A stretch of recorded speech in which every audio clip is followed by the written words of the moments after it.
Salve, meu estudante! Professor Marcos Cunha na área, teu professor de Geografia da nossa plataforma Gonçalves Dias, para dar continuidade às nossas atividades curriculares complementares.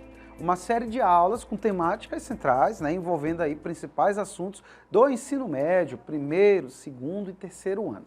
E hoje, estudante, vou te trazer uma temática fundamental aí para o teu terceiro ano, para as tuas provas, e você principalmente, que está fazendo o terceiro ano do ensino médio, precisa estar muito atento a esse assunto, porque ele é um assunto chave de vestibular, cai muita questão envolvendo isso, que é a nova ordem mundial, tá certo? Vamos discutir hoje o que é essa nova ordem, quem são esses atores, quais são as principais características e como isso influencia na nossa realidade, belezinha?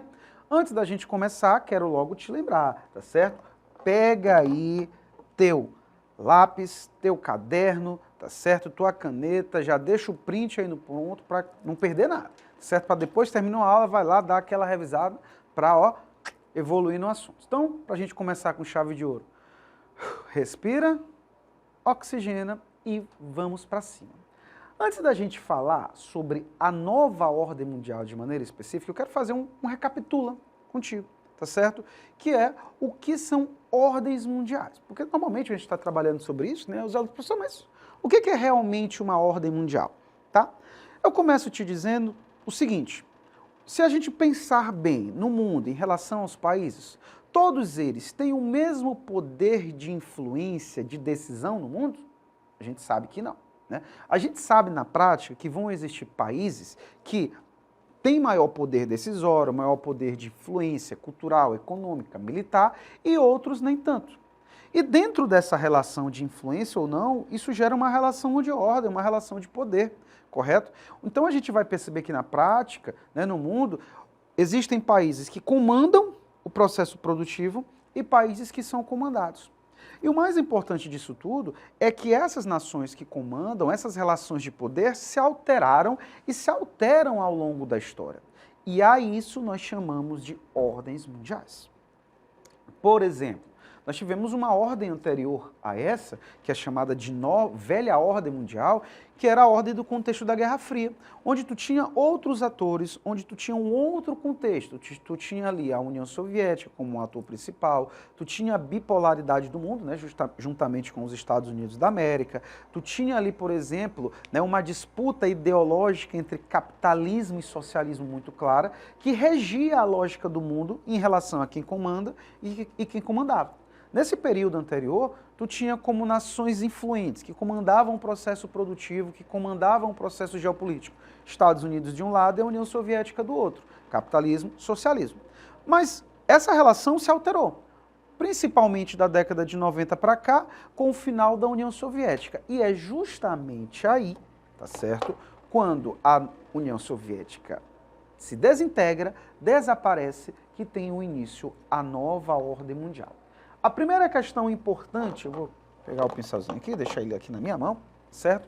Não vai cair, controle, tá?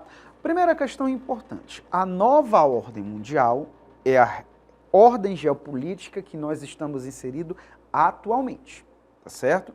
Ela será compreendida justamente do final da Guerra Fria, que vai acontecer aí em datas em 91, tá certo? Quando a União Soviética se desintegra com a saída da Rússia desse bloco, tá certo? E vai vigorar até os dias atuais. Ela, galerinha, vai se categorizar como o final da era bipolar, como eu te expliquei há pouco. Tu tinha de um lado os Estados Unidos, tu tinha do outro lado a União Soviética, que influenciavam o mundo, tá certo? Que determinavam as relações de poder. Então tu tinha duas forças. Daí vem o termo bipolar. E dentro da nova ordem, tu tem a figura dos Estados Unidos, mas tu tem também a ascensão de novas figuras representativas dentro das relações de poder. Tu tem a União Europeia se consolidando como uma zona de influência, tu tem o Japão, muito importante, tu tem a própria Rússia no quesito do leste europeu a nível militar. Atualmente, principalmente do século XXI para cá, eu tenho a China, que cresceu em nível de importância geopolítica tremendamente, e a gente vai falar especificamente sobre essa relação Estados Unidos e China. Então você percebe que tu não tem mais apenas duas forças. Tu tem mais de duas, tu tem forças multipolares, tá? Por isso que os autores alegam, tá certo? Denominam essa ordem como a ordem multipolar, ou seja, de várias forças. Mais um ponto importante, alguns autores identificam que o termo multipolar ele pode passar uma visão, digamos, incompleta da coisa, porque de fato tu tem várias forças. Mas isso passa uma ideia de teórica igualdade, e nós sabemos que não. Na prática, dentre essas novas forças que foram oriundas, que surgiram no contexto da nova ordem, existe uma maior do que outras, e essa força se chama Estados Unidos da América, tá? Na prática, sabemos que, embora existam zonas de influência, mas os Estados Unidos estão acima, tá certo? Por isso, muitos autores defendem que o termo mais correto para identificar a nova ordem seria o termo unimultipolar, porque eu tenho uni, que seria uma força superior às outras, que foi o vencedor de fato do contexto da Guerra Fria, que é quem? Os Estados Unidos da América. Eu tenho o multi, porque eu tenho outras zonas de influência, que vai levar a essa multipolaridade, tá certo? Então, atenta-te a esses dois termos. A nova ordem mundial é caracterizada por ser o período multipolar ou unimultipolar, tá certo? Marcos, mas normalmente nas provas, qual é o termo que vão normalmente utilizar? Multipolar, belezinha? Outro ponto importante que a nova ordem vai trazer, ela vai alterar toda uma relação de poder do mundo. Sai a figura, a disputa entre capitalismo e socialismo, nós teremos o capitalismo se consolidando como o principal sistema econômico do mundo, isso é muito claro, nós estamos inseridos nele, tá certo? E vigorando sobre uma perspectiva neoliberal. Nós temos a consolidação do sistema capitalista neoliberal no mundo, tá certo? Que defende como alguns princípios o Estado mínimo, por exemplo, né? A terceirização de atividades, tá certo? Dentre outras características importantes, tá? Soma-se a isso, você não pode esquecer, tá? Vai consolidar os Estados Unidos da América como grande potência global, galerinha, tá certo? É na nova ordem que esse país ele vai se tornar essa unipotência. Ele já era uma potência no contexto da Guerra Fria, mas disputava zonas de influência com a União Soviética. Agora, tu tem ele como principal força. Obviamente, os Estados Unidos como maior força global tem um maior nível de influência e também vai gerar, né, consequentemente, muitos atritos com outras regiões. Não à toa será também o principal alvo do terrorismo, algo que a gente ainda vai falar hoje, tá? Um outro ponto fundamental, tá, que normalmente as provas adoram cobrar isso, tá? Dentro da nova ordem mundial, cai-se a ideia da bipolaridade. Por quê? No contexto da Guerra Fria, tu tinha capitalistas relacionando com capitalistas, socialistas com socialistas. Quando essa ordem acaba, os países vão perceber que se eles também não se unissem, né, eles ficariam ao mercê, principalmente dessa grande potência que é os Estados Unidos. Uma outra lógica que surge é que agora o capitalismo vai se expandir para outras partes do mundo, inclusive para antigas zonas soviéticas, né, de influência soviética como o leste europeu, por exemplo. E dentro dessa perspectiva, as relações comerciais precisam ser fortalecidas. Então, dentro desse aspecto, a nova ordem mundial ela vai fortalecer o surgimento de blocos econômicos, elemento vital. Nós vamos perceber que, principalmente na década de 90, muitos blocos econômicos serão criados. Vou dar, por exemplo, a União Europeia, que embora seja uma evolução, mas é consolidada através da assinatura do Tratado de Maastricht, tá certo? Em 1992. Certo? Nós temos, por exemplo, o surgimento do Mercosul, o surgimento do NAFTA, que agora é chamado de USMCA, tá certo? Fora outros blocos também, se eu for citar blocos econômicos, eu vou citar vários aqui, tá bom? Comunidades dos Estados independentes, por exemplo, ainda de influência da antiga União Soviética, que é a Rússia, tá certo? Então, nós vamos perceber o surgimento de variados blocos econômicos com o intuito de fortalecer as relações comerciais e também, de certa forma, se unir frente ao poder de algumas nações como os Estados Unidos. Fechou? Características importantes da nova ordem mundial. Vamos evoluir. Aqui é um mapa que vai nos mostrar como o mundo ficou dividido. Antes, no contexto da Guerra Fria, a gente tinha principalmente a Europa sendo dividida em Europa Ocidental, capitalista, Europa Oriental, socialista, tu tinha zonas de influência soviética, por exemplo, aqui, zonas de influência capitalista, Cuba. Veja que mudou. Aqui nós temos agora um mapa que busca exemplificar o que se representa hoje a nova ordem mundial. Tu Tu tem, por exemplo, as zonas de poder e de influência, os Estados Unidos tendo, claro, uma maior influência dentro do continente americano, mas aí eu te friso, os Estados Unidos têm uma influência multiescalar, não apenas na América, mas no mundo todo. Mas é claro que dentro do continente americano ele tem a maior força. Tu tem a União Europeia agora tendo um grande poder de influência dentro da Europa, continente africano, tá certo? Tu tem a China e o Japão tendo uma grande influência, né, no Sudeste Asiático, na região da Ásia, e agora nós temos, mais especificamente, a gente vai discutir sobre isso, o aumento da influência da China para outras regiões do mundo, como, por exemplo, o continente africano. Então a gente vai perceber que o mundo ele começa a se formar em blocos, tá certo, de zonas de influência, o que aí configura mais uma vez a nossa multipolaridade. Uma outra forma de analisar o mundo, gente, dentro da nova ordem mundial, é a partir dessa imagem que divide, né, nós consideramos essa formação chamada teoria sistema-mundo, porque ela divide, de certa forma, classifica os países de acordo com seu potencial de influência, né, o seu potencial de poder na prática em relação às outras nações. O mundo será dividido basicamente em dois grupos, países centrais e países periféricos. Os ditos países centrais são aqueles que vão, de certa forma, controlar o processo produtivo, vão liderar o processo tecnológico, vão controlar o processo financeiro global, tá certo? Ou seja, serão ali, de certa forma, as nações que comandam a ordem geopolítica.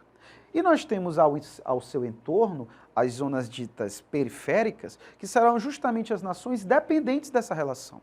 São as nações que vão, por exemplo, receber filiais, são as nações, por exemplo, que vão depender tecnologicamente dessas nações centrais, são as nações que vão sofrer uma grande influência, tá certo, em nível, por exemplo, tá, cultural, econômico, político das nações centrais. Interessante frisar que nesse mapa ele vai utilizar ali uma chamada projeção plano azimutal, que ela pega, por exemplo, de um ponto específico e cria esse mapa. E aí ela vai justamente evidenciar estas zonas centrais, pegando a Europa, de maneira geral, o Japão e os Estados Unidos. Faço um adendo, a Austrália como zona de influência importante da Oceania, mas uma atualização, né, que precisa ser feita, né, que justamente é a China. Tá? A China hoje ela tem uma grande zona de influência como segunda maior economia global e grande rival dos Estados Unidos, inclusive já superando muito claramente a influência japonesa, tanto no continente asiático como em outras partes do mundo. Fechou? Importante, hein? Veja a quantidade de coisas. Mas vamos evoluir. Dentro da nova ordem mundial, e a gente precisa evidenciar e reforçar isso, é o papel dos Estados Unidos na nova ordem mundial, porque os Estados Unidos não são apenas um ator, podemos entender ele como o principal ator dentro dessa nova ordem, é a principal potência global. E muita atenção, quando eu digo que os Estados Unidos é a principal potência global, eu não estou falando apenas em um campo. Eu percebo em variadas esferas. É a principal potência militar, é a principal potência econômica, é o país que, de certa forma, tem uma maior influência cultural sobre outras, tá certo? Por isso convencionamos que os Estados Unidos possuem um poder multidimensional, multiescalar, porque ele consegue influenciar o mundo em variados campos, em variadas ações. Olha, por exemplo, a cultura norte-americana, tá? Que influencia da moda, influencia no cinema, influencia na música, influencia no pensar, por exemplo, tá certo? Então a gente vai perceber uma influência muito clara, né, dos princípios e valores dessa nação sobre boa parte do mundo. Olha no campo de vista da economia, como a influência norte-americana é muito grande. É um dos principais parceiros comerciais do Brasil, por exemplo, juntamente com a China e com a União Europeia. E no campo militar nem se fala, né? Os Estados Unidos, eles têm bases espalhadas militares por várias partes do mundo, e você percebe, principalmente em questões de conflitos regionais, os Estados Unidos sempre ali, de certa forma, atuando, ou como mediador, mas sempre com interesses próprios, né? A gente está vendo isso muito claramente na questão de Israel e de Hamas. A gente está vendo, isso também ficou muito claro na relação Rússia e Ucrânia. Tá? Então a gente vai perceber os Estados Unidos com uma grande zona de influência. Atua como um grande interventor das questões globais, fica muito claro da década de 90 para cá, que os Estados Unidos atuam com um verdadeiro papel de xerife do mundo, né? Deu confusão, os Estados Unidos vão lá para tentar atuar de alguma forma. E a gente sabe que na prática é uma forma de atuar como um interventor, mas também manter, de certa forma, essas problemáticas dentro de sua rede, né? É uma forma de manter a ordem dentro da sua lógica, ou seja, eu estou olhando vocês, o que vocês estão aqui fazendo, passando do limite, mas cuidado, não vai se espalhar muito, senão eu vou juntar vocês, que a gente diz no popular, né não? Isso, gente, vai levar ao aumento da rivalidade com outras regiões, né? Principalmente porque, na prática, os Estados Unidos se movimentam dentro desse papel de interventor com interesses secundários, muitas vezes interesses econômicos. Um elemento central que vai ajudar a entender a movimentação norte-americana é recursos naturais, principalmente petróleo. A gente vê uma tensão muito grande dos Estados Unidos em relação, por exemplo, a regiões do Oriente Médio, visto que é um país que depende ainda, precisa de muito petróleo e tem interesse em grandes quantidades de reservas petrolíferas situadas nessa localidade, né? E o resultado disso é o aumento de tensões, né, em regiões, e como eu frisei para vocês, dentro da nova ordem mundial, os Estados Unidos, devido a essas características, vão se tornar o principal alvo de ataques terroristas do mundo, tá certo? E o mais famoso deles, que será o 11 de setembro de 2001, tá certo? Um ataque coordenado aí pela Al-Qaeda, né, Al-Qaeda, né, onde atacou em pontos centrais dos Estados Unidos, jogaram aviões, né, nas torres gêmeas do World Trade Center, né, também no Pentágono. Não, nós tivemos aí um avião que caiu na região da Pensilvânia, e depois desse atentado terrorista, nós tivemos uma grande mudança dentro da ordem global, né, o que foi convencionado aí de guerra ao terror, porque os Estados Unidos vão estabelecer um princípio de guerra preventiva. Depois do 11 de setembro, todos os países que os Estados Unidos entendiam como possíveis ameaças a ele, né, eles interviam militarmente. Então nós vamos ter a intervenção do Iraque, nós vamos ter a intervenção no Afeganistão, por exemplo, nós vamos ter relações ali tensas com a Coreia do Norte, nós vamos ter relações muito tensas com o Irã, nós temos questões envolvendo, por exemplo, politicamente e economicamente com a Venezuela, que sempre foi um opositor muito claro, tá certo? A esses países, inclusive, foi denominado um termo interessante, eixo do mal. Né, até fazendo um pouco da análise, né, da ideia do eixo da Segunda Guerra Mundial, dos ditos vilões, e aí foi convencionado esse espectro do eixo do mal, tá certo? Para fechar a nossa aula, muita atenção. Atualmente, isso agora, no século XXI, desponta uma nação emergente como a grande rival dos Estados Unidos dentro da nova ordem mundial, que se chama a China, galera, tá? Hoje fica muito claro essa relação de disputa pela hegemonia global de Estados Unidos de um lado, da China do outro. Embora a economia norte-americana seja ainda superior à economia chinesa, tenha um maior poderio militar, mas os Estados Unidos não descartam claramente, tá certo, a influência chinesa no mundo, tá? E muitos autores já alegam que isso configura, né, até uma nova Guerra Fria, né, visto que tu tem um conflito ali muito ideológico entre os Estados Unidos e a China, que vão disputar a influência do mundo na política, na economia, na ideia. Veja a disputa, por exemplo, na informação hoje, tá? Há muitos autores que configuram essa relação hoje entre Estados Unidos e China como uma chamada guerra híbrida, né? Uma guerra de informações, uma guerra comercial, tá certo? Principalmente na época do Donald Trump, por exemplo, né? Barreiras comerciais eram criadas para impedir a circulação de produtos chineses, né? Ameaças de um lado, né? Acusações, por exemplo, de um lado e de outro.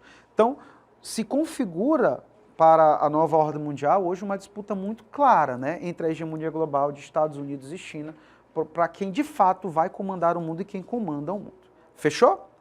Muita coisa dentro da ordem mundial, hein, estudante? Olha aí. Respira, respira. Ó. Beleza? Vamos agora responder algumas questões para a gente configurar, para a gente fixar, para a gente fixar esse raciocínio. Vamos lá, vamos ver se tu pegou mesmo, captou. A nova ordem mundial, do ponto de vista da divisão do poder global, é marcada por um mundo que unipolar, hegemônico, bipolar, homogêneo ou multipolar. Bati muito nessa tecla, hein, estudante? Hoje, depois do contexto da Guerra Fria, onde nós tínhamos Estados Unidos e União Soviética disputando a hegemonia global e ditando as regras, né, que era considerado o mundo bipolar, Após o fim da União Soviética, tu tem os Estados Unidos ascendendo como principal liderança, mas tu tem outras regiões, outras nações aumentando o seu nível de influência, como por exemplo o Japão, como por exemplo a União Europeia, a gente tem a China muito claramente, acabamos de discutir, nós temos a Rússia com um grande poder de influência no leste europeu, do campo de vista militar. Então, nós não temos apenas mais uma ou duas forças, nós temos várias forças que vão configurar a nova ordem mundial como uma ordem multipolar, tá certo? Lembra que eu até falei, se cai na tua prova unimultipolar, melhor ainda, porque o uni seria os Estados Unidos, mas em termo convencional era multipolar, nova ordem mundial. Fechou? Vamos responder mais uma, dá tempo, olha lá. Segunda questão, qual país, mesmo com os avanços em termos econômicos e políticos em todo o mundo, permanece a grande potência militar do planeta? Gente, por mais que se fale da guerra híbrida, ascensão da China, não podemos desconsiderar o poderio de influência militar, cultural e econômica dos Estados Unidos da América. É ainda a principal força do mundo. E essa questão é interessante, embora seja conceitual, mas ela já frisa, né? Embora avanços econômicos e políticos em todo o mundo, de outras regiões, mas esse ainda está na superioridade. Belezinha? Então, estudante, para eu fechar contigo com chave de ouro, não esquece de acompanhar nossas atividades curriculares complementares, acessa o nosso plano de estudo. Tudo isso aqui está lá, tudo estruturado em apostila para ti, bonitinho, mais questões para tu responder, para tu aprofundar os teus conhecimentos, tá certo? Também nos acompanha nas redes sociais, segue lá, tá certo? O Instagram da nossa plataforma Gonçalves Dias, sempre passando muitas dicas, informações, novidades, novos programas, para tu estar sempre antenado e buscando teus objetivos, beleza? Por hoje eu fico por aqui, te espero na próxima aula, é isso aí, valeu!